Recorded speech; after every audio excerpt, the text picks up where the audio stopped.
ဒီနေ့မိကကြောက်ဖြုံယူလေးထိုးပြပေးမှာပဲဖြစ်ပါတယ်မိရဲ့ဗီဒီယိုလေးကိုအဆုံးထိပဲကြည့်ရှုပေးပါအောင်နော်ကြောက်ဖြုံတီးကရင့်ပြီးတော့အပွေးတက်နေတာဆိုရင်ကောင်းပါတယ်မိကကြတော့ဒီအရွယ်လေးပဲလုပ်ထားပါတယ်တကယ်လို့ပေါ့နော်လုပ်မယ်ဆိုရင်လည်းကြီးကြီးလုပ်တယ်ဆိုရင်ပို့ပြီးတော့ရင်လဲရင်တယ်ပို့ပြီးတော့ကြောက်ဖြုံတီးကလည်းများများတော့ထွက်လာမှာပေါ့နော်ဒီကြောက်ဖြုံတီးကိုကြတော့ဒီရင်းတဲ့အပိုင်းကိုပဲချမ်းမှာပေါ့နော်ဒီအဖြူတွေရှိနေတဲ့အပိုင်းကိုအကုန်လုံးကိုနှိထုတ်ပြမှာပဲဖြစ်ပါတယ်ကြောက်ဖြုံတီကိုတန့်စီအောင်ဆေးပြီးဆိုတာနဲ့ရေမြုပ်အောင်လေးရေလေးထည့်မယ်ဒါကကြတော့ကွန်စာထုံးပေါ့နော်ဒါကိုထမင်းစားစုံတစ်စုံထည့်ပြီးတော့ပေါ့နော်ရေနဲ့မှုပြီးတော့ဒီကြောက်ဖြုံယိုတဲ့ကိုထည့်မှာပဲဖြစ်ပါတယ်အချိန်မပေးနိုင်ဆိုတော့3နာရီလောက်တော့စိန်ပေးရရပေါ့နော်ဘုမိကတော့တညစိန်ခဲ့တယ်ပေါ့နော်ဒီကြောက်ဖြုံယူနောက်ဆုံးရက်ဆက်လေးကိုကြည့်ပြီးတော့ပေါ့နော်မိကတော့ဒီထုံးရည်နဲ့စိန်တာ3နာရီလောက်စိန်နေဆိုတော့လုံလောက်တယ်ပေါ့နော်အခုမိကတော့ဒါတညစိန်ထားတာတညစိန်ထားတဲ့အခါမှာဒီကြောက်ဖြုံတီးလေးတွေကလုံးဝဖွေးပြီးတော့ကြည်ကြည်လေးဖြစ်သွားအောင်တွေ့ရတယ်ဒါလေးကိုထုံးရည်လေးပြောင်သွားအောင်လို့ပေါ့နော်ရေလေး3လီတလောက်တော့စီးပြပါတယ်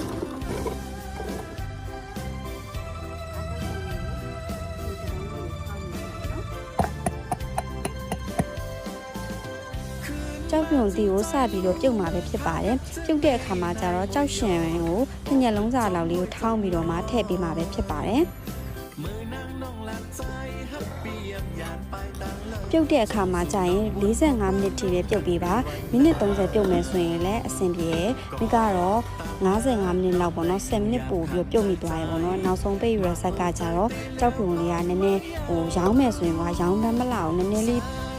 ပျော့ပြီးကြတော့တေးလဲတေးသွားတဲ့အတွက်ပေါ့နော်လိုက်လုံမယ်ဆိုရင်ပေါ့နော်ရောင်းမဲ့သူပဲဖြစ်ဖြစ်ပေါ့နော်အခုမပြောတဲ့အမှားလေးကိုရှောင်ပြီးတော့ပေါ့နော်ပြုတ်လုပ်ပေးပါလို့မိကပြောချင်ပါတယ်ရှင်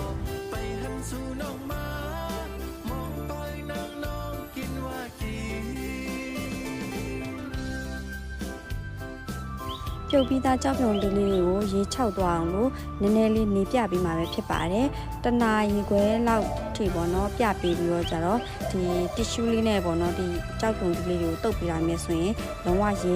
ချောက်သွားတဲ့ပုံစံဖြစ်သွားတယ်ပေါ့နော်အဲဆိုရင်စပြီးတော့ထိုးလို့ရပြီပေါ့နော်မိကတော့2နာရီလောက်နေပြပြီးတော့ဒီကြောက်ဖြုံတီးလေးတွေကိုစပြီးတော့ထိုးတော့မှာပဲဖြစ်ပါတယ်ကြောက်ဖြုံတီးလေးကိုကြတော့ဒီတကြားပေါ့နော်ဒါအစိတ်သားထုတ်ပေါ့နော်ထည့်တာကကြတော့20သားလောက်ပဲထည့်တယ်5ချက်သားကိုမိကတော့ဖယ်ထားလိုက်တယ်တကြားအရမ်းများတာကိုလည်းမကြိုက်လို့ပေါ့နော်ဒါဆိုရင်ပဲ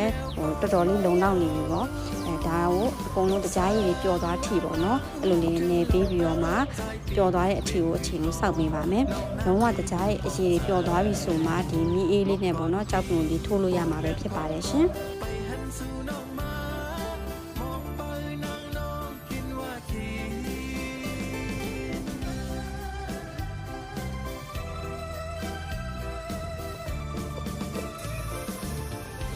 ကြောက်ဖြုံတီးထိုးတဲ့အခါမှာမီးကိုပထမဆုံးပုံမှန်အနေထားလေးထိုးပေါ့နော်ပြီးပြီဆိုရင်မီးကိုရှော့လိုက်ပေါ့မီးအေးအေးလေးနဲ့ထိုးပေးတာ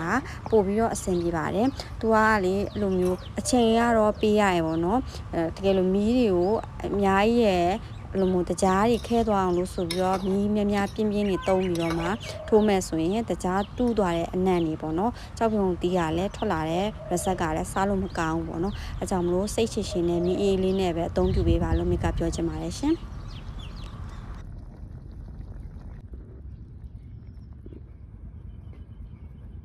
ရှားပူးလေးစားတယ်လား